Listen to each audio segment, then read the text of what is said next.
Information system, ये की element of information system है। यानी दोनों टॉपिक्स में फर्क है। पहले वाला टॉपिक था की एलिमेंट्स ऑफ सिस्टम, और ये क्या है, की element of information system. So therefore it is little different. देखिए दुनिया में इंफॉर्मेशन सिस्टम ना होता अगर डेटा ही ना होता, यानी एक तरह से ये कहा जा सकता है कि अगर हम रफ अल्फाज बड़े इस्तेमाल करें बदतमीजों वाले, तो फसाद की जड़ डेटा है। ना ये होता तो ना ये मुसीबत पड़ती। असल बात यह है कि डेटा ने दुनिया में आके हमें डेटाबेस या सिस्टम बनाने पे मजबूर किया। तो डेटा क्या है, हमारे पास रॉ फैक्ट्स हैं, unorganised data processed into meaningful and useful information for specific use. उस डेटा में से हमें स्पेसिफिक पर्पस के लिए रिक्वायर्ड डेटा ड्राइव करना, इसलिए मजबूरी थी कि हमें डेटा होता तो ही सिस्टम बनना था। तो डेटा पहला एलिमेंट है जिसकी वजह से क्या बना, सिस्टम वजूद में आया, इंफॉर्मेशन सिस्टम वजूद में आया। दूसरी इसकी चीज है डेटाबेस।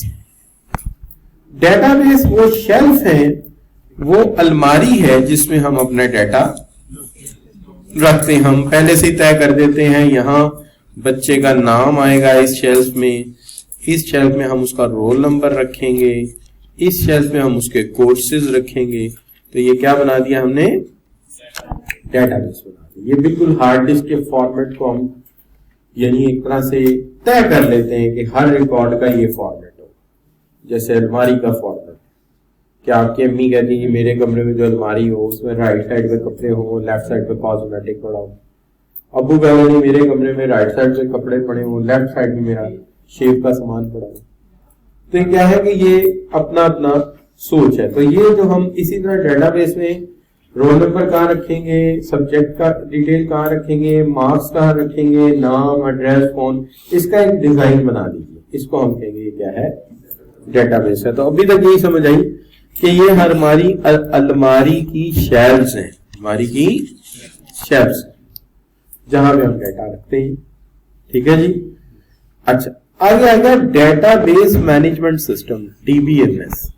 अब जाहिर बात है जब डेटा आ गया तो उसमें मुख्तलिफ काम होने हैं। कौन से काम होने हैं, एक तो डेटा उस सॉफ्टवेयर में एंटर होना है, क्योंकि डेटा पहले तो कागजों में होता है।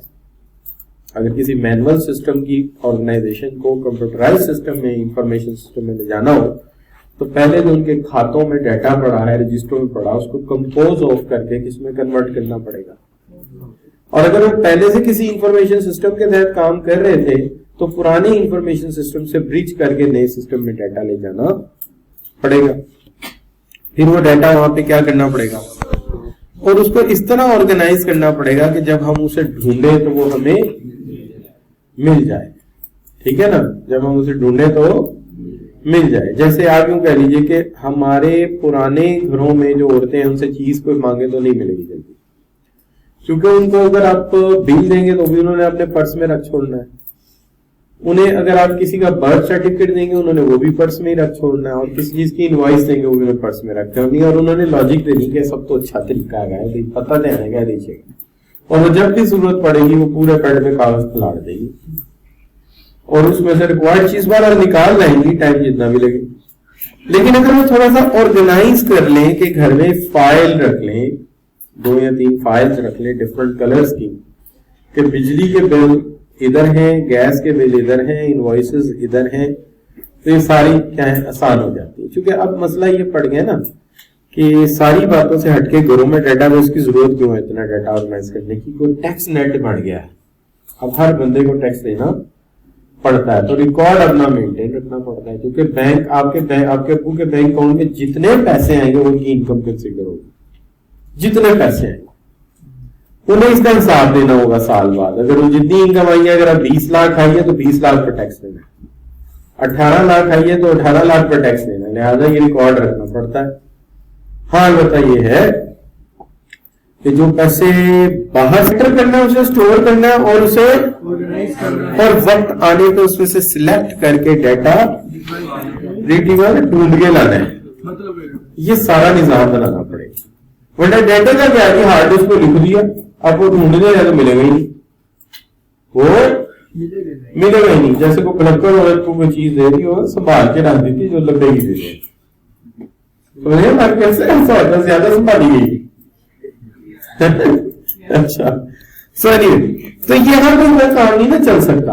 यहाँ पे क्या है, जब उसकी जरूरत पड़ेगी डाटा की वो आपको चाहिए। अच्छा बच्चों, आगे क्या आ गया, नेटवर्क्स।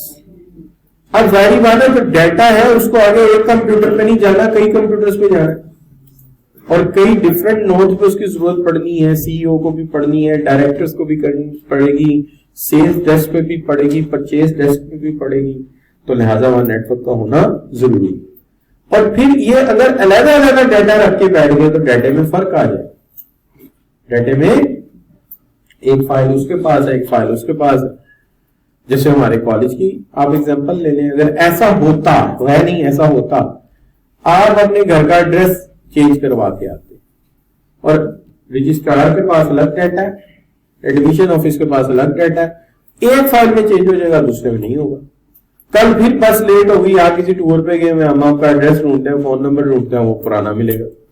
क्यों? फाइलें इंटेग्रेट नहीं की होगी, लिहाजा उन्हें क्या होना चाहिए, इंटीग्रेशन होना चाहिए। इसका फायदा ये है कि डाटा जो भी होगा वो एक जैसा होगा, कि कोई भी बंदा आपका एड्रेस फोन नंबर चेंज करेगा वो मास्टर फाइल में जाकर चेंज हो जाएगा, और हर बंदा कहां से देखेगा, मास्टर फाइल से देखेगा। तो जो एक्यूरेट अपडेटेड होगा वही मिलेगा, जो एक्यूरेट होगा अपडेटेड होगा वही मिलेगा।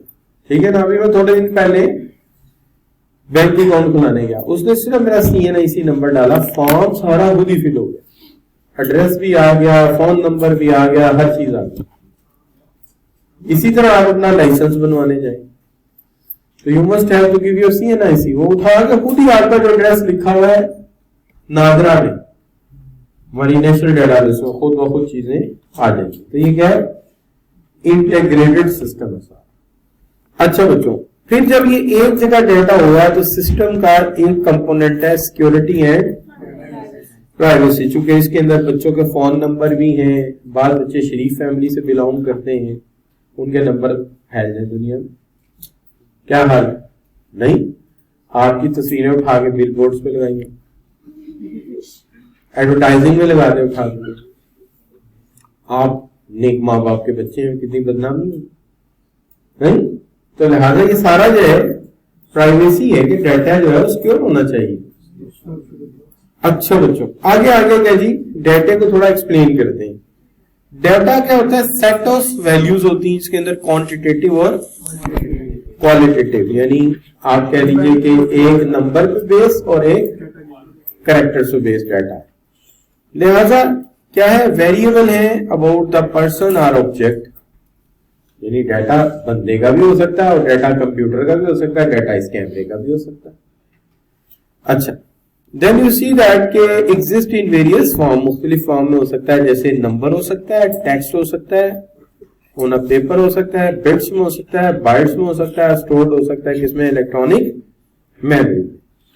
ये as facts living in a person's mind, ये वो फैक्ट्स हैं जो इंसान के दिमाग में जिंदा हो जाते हैं, किसी एक के भी या बहुत सारे लोगों के। तो हम उनसे क्या करते हैं, उन्हें स्टोर कर लेते हैं, क्योंकि वो रिलेटेड है किसके साथ, कंपनी के साथ, सेल्स के साथ, कस्टमर के साथ, कंटेंट ऑफ इंफॉर्मेशन है, लिहाजा हम उन्हें स्टोर कर लेते हैं। ये डाटा जो है हम इसको प्रोसेस करके क्या करते हैं, मीनिंगफुल बनाते हैं और किस में कन्वर्ट कर देते हैं, इंफॉर्मेशन में। और आप जानते हैं इंफॉर्मेशन रेलेवेंट होती है, प्रिसाइज होती है और प्रॉब्लम से रिलेटेड होती है, ताकि डिसीजन लिया जा सके। क्लियर बच्चों? ये स्पेसिफिक, पर्पसफुल और एनालिसिस बेस होती है, ताकि इसकी बुनियाद पे डिसीजन लिए जा सके। क्लियर बच्चों? आगे आ गया मसला डेटाबेस का। डेटाबेस क्या है, ये इलेक्ट्रॉनिक फाइलिंग सिस्टम है, जिसके अंदर हम ये देखिए, ये मैंने बॉक्स की मिसाल दी थी ना आपको, तो देखिए ये डेटाबेस में किसकी मिसाल दे रहा है कि कौन सा डाटा कहां रखा है। एसक्यूएल वो सिस्टम है जो डाटा ढूंढ के लाता है, स्ट्रक्चर्ड क्यूरी लैंग्वेज, जिसके अंदर हमें क्यूरी फॉरवर्ड करते हैं, जो बैकएंड में भी हो सकती है, कंपोज करने की ऑप्शन भी होती है, उस क्यूरी की मदद से आप वो डेटा ढूंढ के ला सकते हैं कि मुझे मेरे टेबल में बिल्कुल लेफ्ट वाले कॉलम में चाहिए स्टूडेंट का रोल नंबर, दूसरे कॉलम में चाहिए नेम, तीसरे में एड्रेस, चौथे में फोन नंबर और पांचवें में जो कोर्स पढ़े उनके मार्क्स चाहिए और कोर्स की डिटेल। वो बिल्कुल ऐसे ही करके ले आएगा। और अगर आप कहें नहीं उसके अंदर एक जब तीसरा कॉलम है उसमें फादर का नेम होना चाहिए, फादर का नेम डाल दें। आप कहें सिर्फ नेम आए और फोन आए बाकी कुछ ना आए, वो ले आएगा। तो ये क्या है, स्ट्रक्चर्ड क्यूरी है जो डेटा ढूंढकर ले आती है जिस शक्ल में आपको चाहिए। तो आप ये कहते हैं it is the core of business information system. की users tap into database to access information they need. इसके जरिए उस इंफॉर्मेशन को हम ढूंढते हैं, एक्सेस कर लेते हैं, whether for placing inventory order, scheduling, production. अब ये मुख्तलिफ काम है हमारे फैक्ट्री में, बिजनेस में, सेल के मुतालिक है, इन्वेंट्री के मुतालिक है या परचेज के मुतालिक है। तो इस हवाले से हमने कस्टमर डेटाबेस बनाई होगी। कस्टमर डेटाबेस में क्या होगा, जैसे हमारी स्टूडेंट डेटाबेस की मैं मिसालें दे रहा हूँ। कस्टमर डेटाबेस में क्या होगा, उसका नेम होगा, उसका एड्रेस होगा, पेमेंट मेथड जो उसने यूज किए हैं, प्रोडक्ट ऑर्डर कौन कौन से दिए, कीमत क्या लगाई थी आपने, ऑर्डर हिस्ट्री क्या है। सिमिलर डेटा प्रोवाइड करती है इंफॉर्मेशन टू मैनी डिपार्टमेंट्स ताकि वो अपने अपने कामों में से मदद ले सके। क्लियर बच्चों? अब आ गया क्या जी, डीबीएमएस। अब डीबीएमएस क्या है, डेटाबेस मैनेजमेंट सिस्टम। अभी हम पढ़ के आए हैं कि डेटाबेस मैनेजमेंट सिस्टम का बुनियादी काम यह है कि डेटा को स्टोर कैसे करना है, एंट्री मेथड कैसे होगा, ऑर्गेनाइज कैसे करना है, सिलेक्ट करके रिट्रीव कैसे करना है, डेटा रखना कैसे है, उसमें से रिक्वायर्ड डेटा निकालना कैसे है, जब रखना है तो उसकी तरतीब क्या रखनी है आपने। इसको हम क्या कह सकते हैं, डेटाबेस मैनेजमेंट सिस्टम। इसकी डिफरेंट लॉजिक्स हैं, डिफरेंट मॉडल्स हैं इसके, उनमें से एक मॉडल आप यूज कर सकते हैं कोई। यानी जैसे अलमारियों के मुख्तलिफ डिजाइन है ना, इसी तरह इसके अंदर भी डिफरेंट किस्म के लॉजिकल डिजाइन है, उनमें से एक आध लॉजिकल डिजाइन आपको चूज करना होगा। अच्छा, तो अब हम कहते हैं कि ये फंक्शन करते हैं as interface between end user and database. Database में तो माल पड़ा हुआ है, डेटा पड़ा हुआ, और इधर एंड यूजर है, ये दरमियान में रोल प्ले करता है। क्या चाहिए, ये वाला डेटा चाहिए, ला देगा। क्या रखना है, ये रखने जाकर रख देगा। किस तरतीब से रखना है, जो तरतीब आप बताएंगे उसके मुताबिक रख देगा। अब वो जो मैंने कहा ना कि अलमारियों के डिफरेंट डिजाइन है, इसी तरह इसके भी कुछ लॉजिकल डिजाइन है, उनमें से एक डिजाइन आपको चूज करना पड़ेगा। जैसे hierarchical database, hierarchy wise, senior junior नहीं होता, इसी तरह डेटा की तरतीब रख लेते हैं कि सबसे जरूरी स्टूडेंट का नाम है, उसके बाद उसकी कैटेगरी है, वो सीए कर रहा है, एसीसीए कर रहा है, या फर्ज करें हम एमबीए भी कराते हैं, एमबीए कर रहा है, ठीक है जी। उसके बाद ये है कि उसकी फी क्या है, उसके बाद ये कोर्सेज क्या हैं। तो इस तरह हायरार्की बन जाती है। वो फिर जब एक चीज को ढूंढता है तो जिस तरह अगला डाटा, उससे जूनियर डाटा, जो आप कहेंगे वो हायरार्की से चलेगा, ऊपर वाली से यानी नाम से चलेगा, और फिर उसके मुताबिक जो चीज सही ढूंढ के लाके आपको दे दे।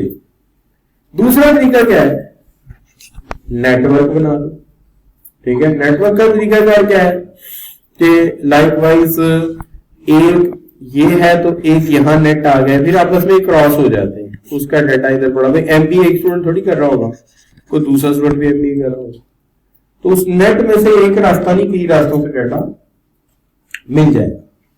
लेकिन हमें चूंकि इसकी तरतीब पढ़ाने के लिए तो नहीं ना कही गई, डिटेल तो नहीं दी गई, सिर्फ मैंने आपके जहन में रखने के लिए बता दिया कि हायरार्की से मुराद है सीनियर डाटा से जूनियर डाटा, और नेटवर्क से मुराद है एक हायरार्की की बजाय ज्यादा हायरार्कीज होंगी तो क्या बन जाएगा, नेटवर्क बन जाएगा। रिलेशनल डेटाबेस का मतलब ये होता है कि आप अपने टेबल बना लें, लेकिन एक टेबल का डाटा दूसरे टेबल में जरूर रखें, उससे उनको लिंक कर दें, रिलेशन जोड़ दें। जैसे इसके अंदर भी आपका रोल नंबर हो या सीएनआईसी हो, और इसके अंदर भी सीएनआईसी हो, दोनों टेबल में क्या हो, सीएनआईसी पड़ा हो, एक ही सीएनआईसी आपका, इधर भी पड़ा उधर भी पड़ा। इसके अंदर आपका पर्सनल डाटा है जिसके अंदर आपका एड्रेस है, फोन है, और इसके अंदर आपके कोर्सेज।